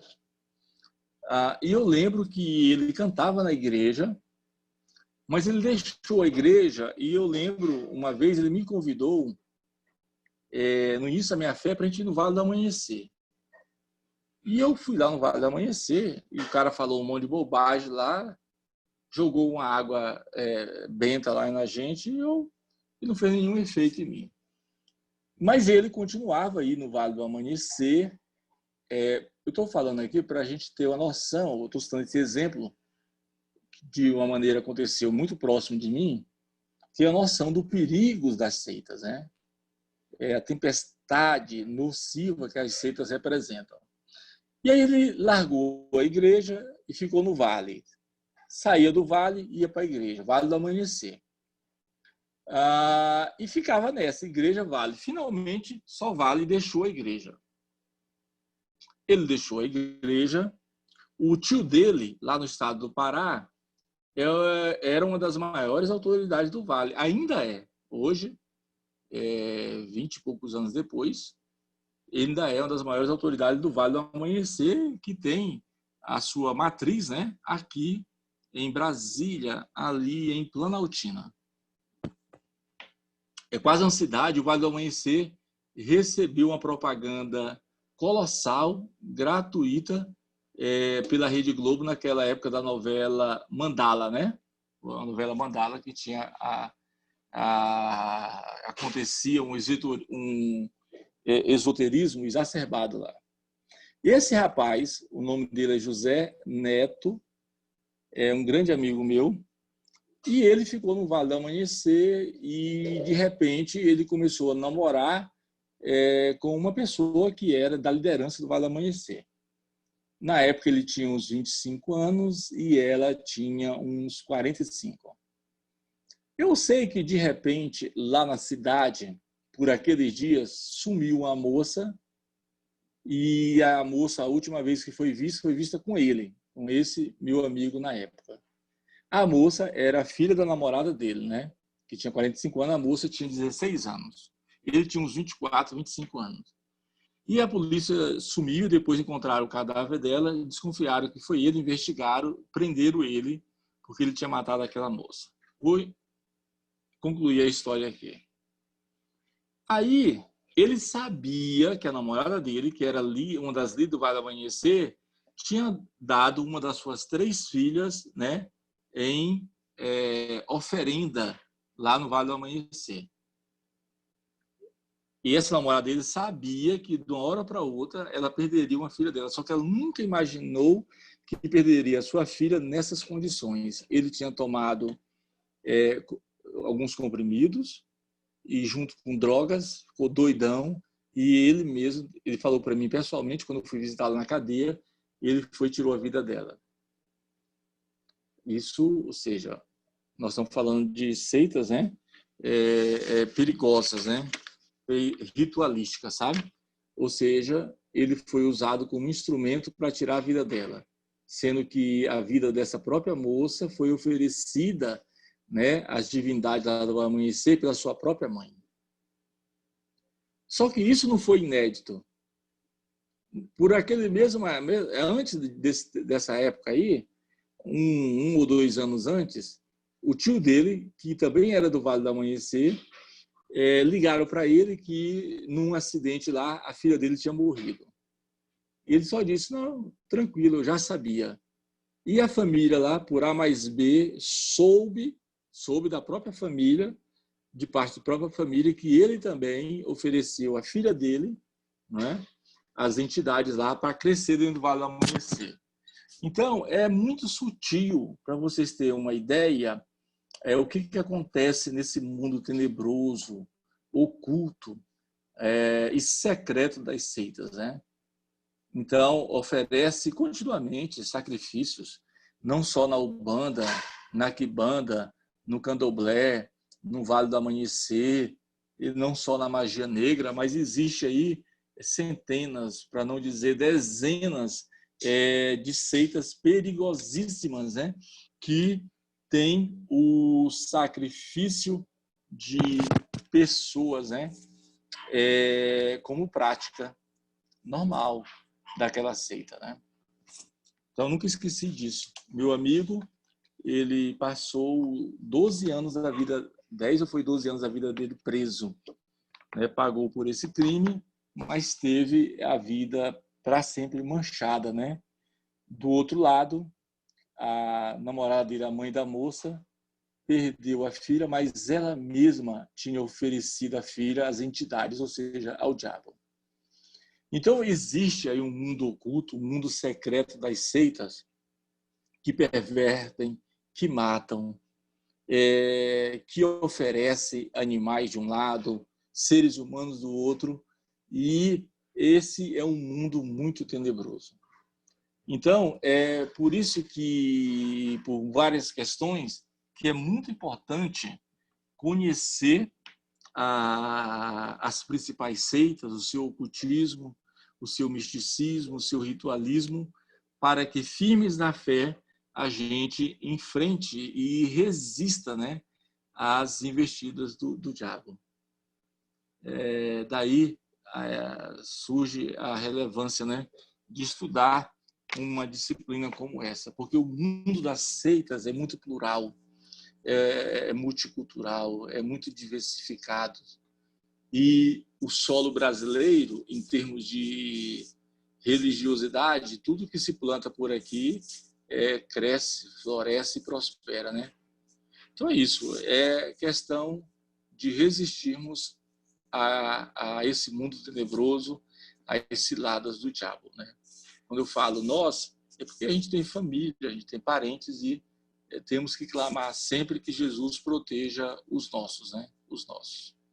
Pessoal, nós aqui na abordagem do capítulo 7, né, ficou aí para trás o capítulo 6, que aborda aí umas 20 teorias e crenças filosóficas, né? Certamente o professor Elidiano vai trabalhar cada uma delas, mas eu gostaria de partilhar, ou que você compartilhasse com o professor Elidiano, esse capítulo 6.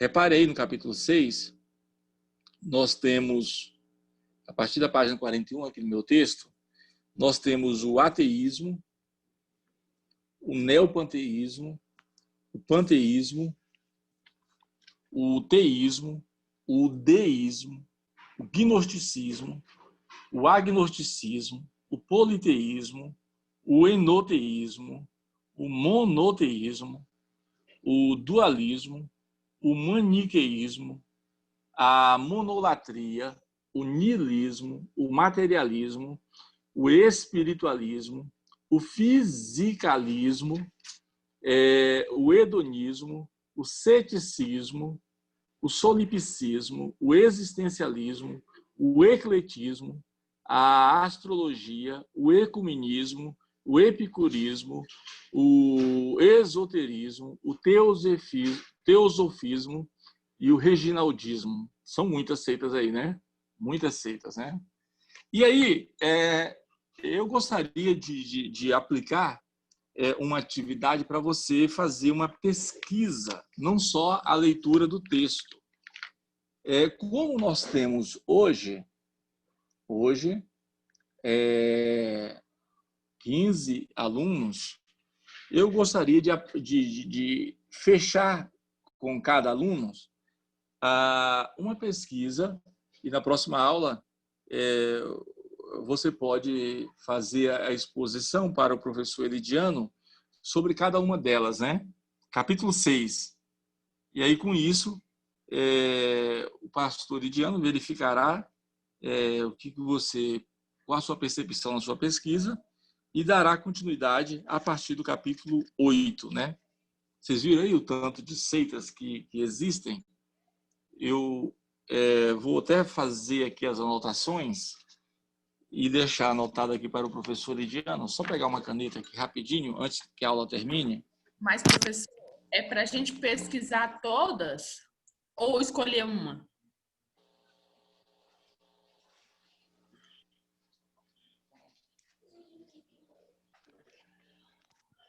Aqui eu vou pegar a sequência. Você pode anotar aí, pegar a sequência dos participantes aqui, a partir do Zoom.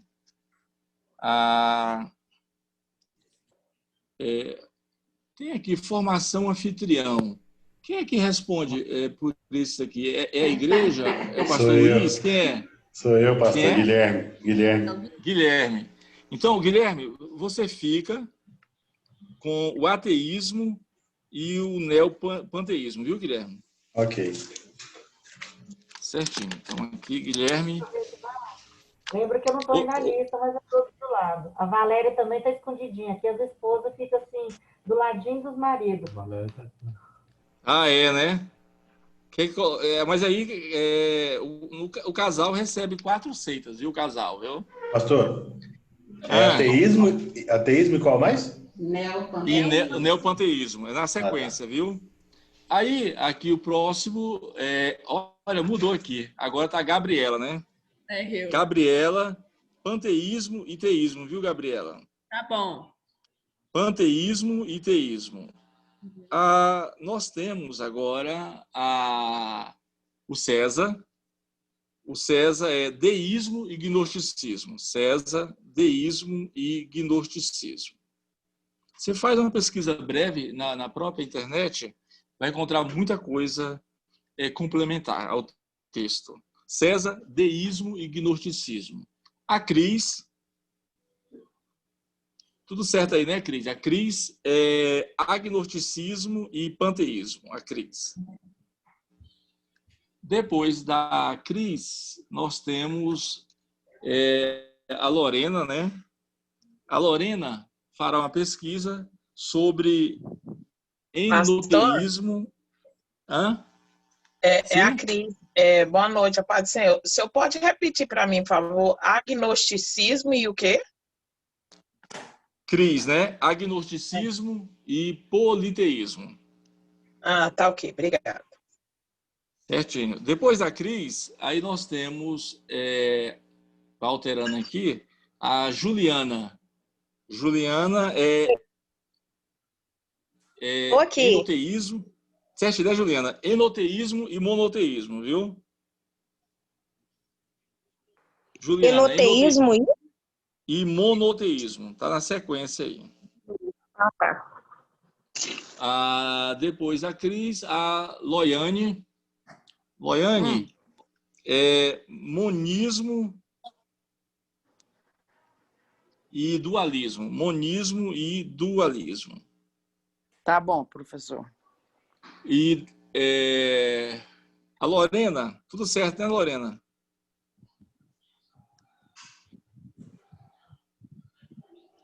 Lorena é maniqueísmo e monolatria. Maniqueísmo e monolatria.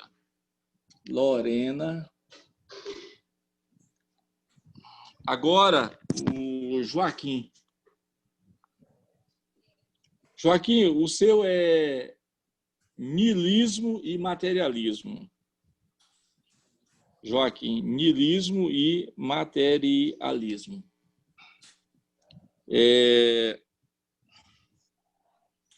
Moacir. Moacir é espiritualismo e fisicalismo. Certa ideia, Moacir? Espiritualismo e fisicalismo. Tranquilo, tá certo. Moacir. Patrícia. Patrícia, o seu é hedonismo e ceticismo. Hedonismo e ceticismo. Deixa eu subir aqui. Patrícia, hedonismo e ceticismo. Agora, a Valéria é solipsismo e existencialismo. Eu fico como assim, não, pastor Reginaldo? Não, senão não fecha a conta. Sangue do corpo. É isso. Valéria, solipsismo e existencialismo.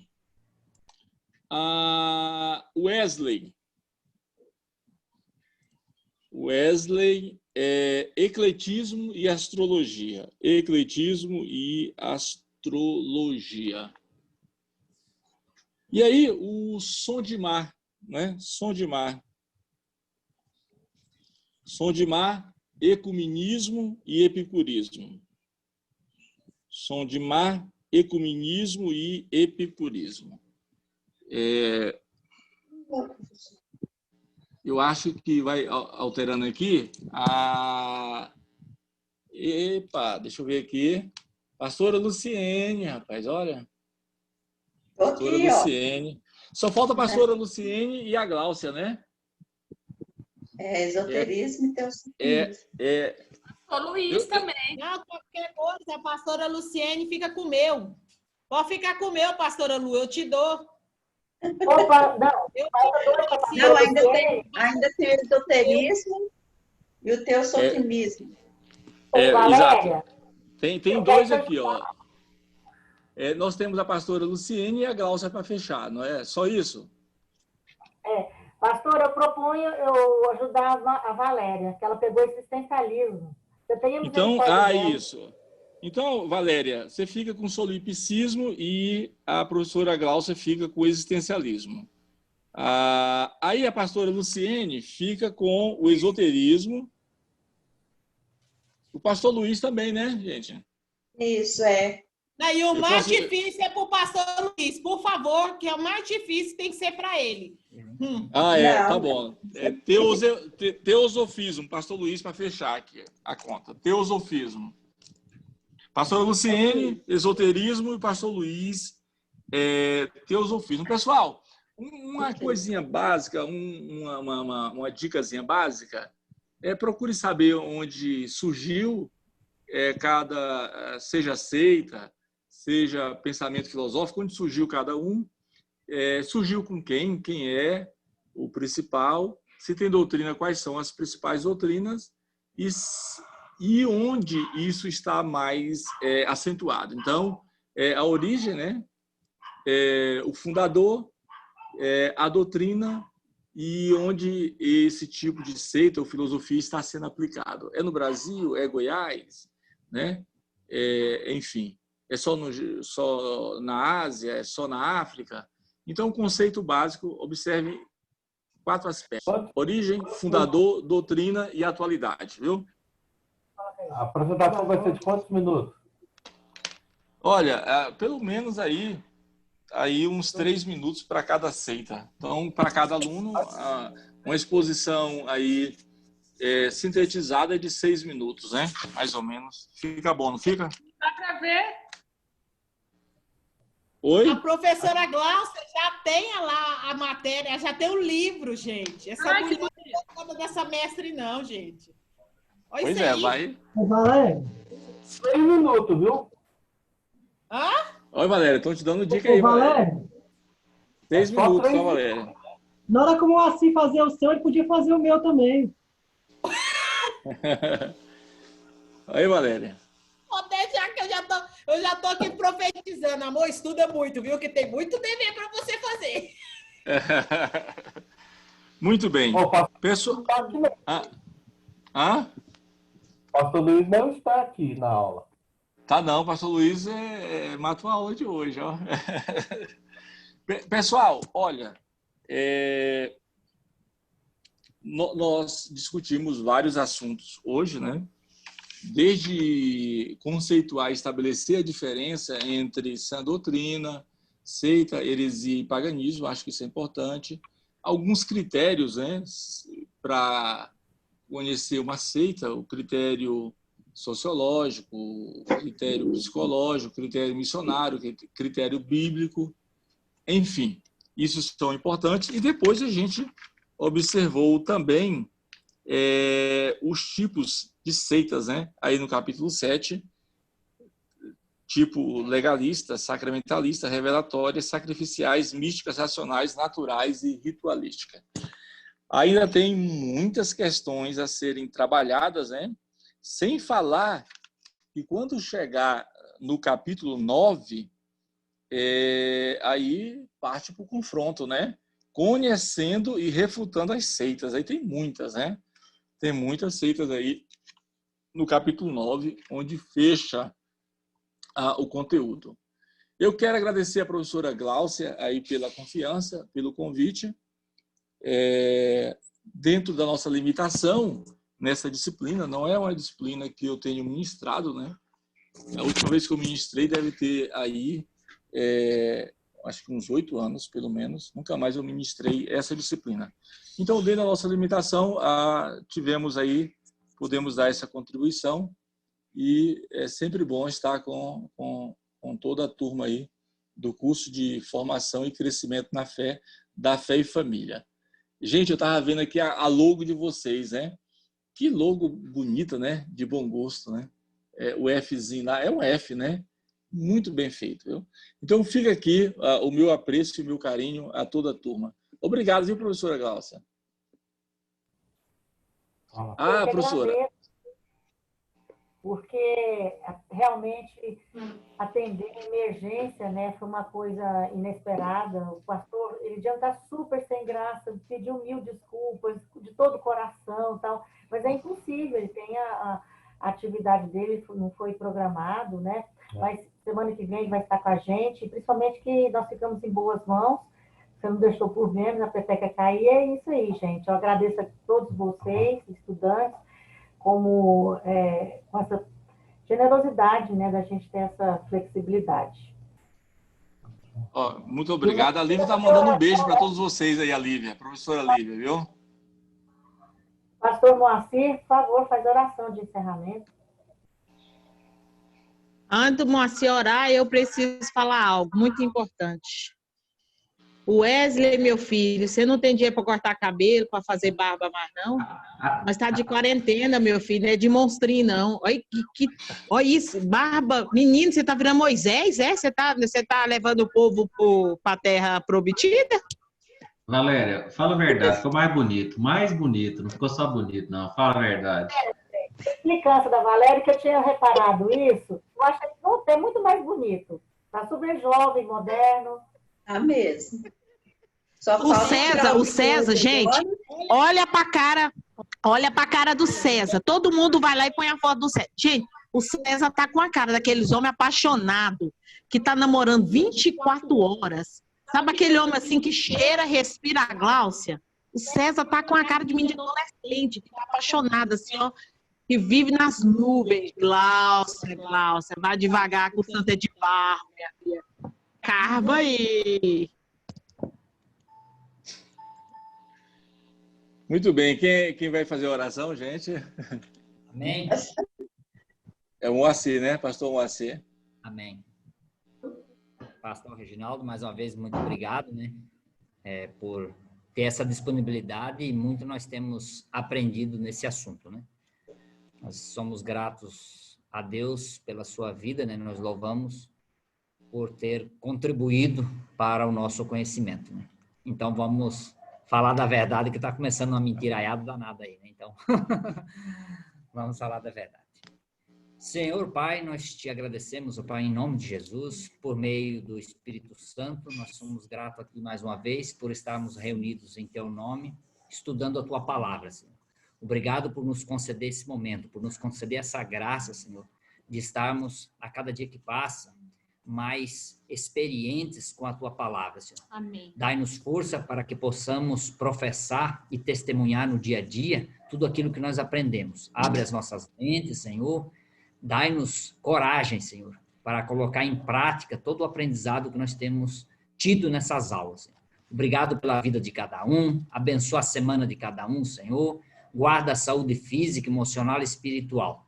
Nos protege, nos abençoa, Senhor. Guarda as famílias. Guarda, Senhor, a cada estudante, para que o conhecimento da palavra seja colocado em prática, que nós possamos testemunhar quão grande é o seu amor sobre a vida de cada um. Nós te pedimos, nós te agradecemos, ó Pai, em nome de Jesus. Amém. Meus irmãos, graças a Deus, né? Um grande abraço a todos, viu? Fiquem em paz.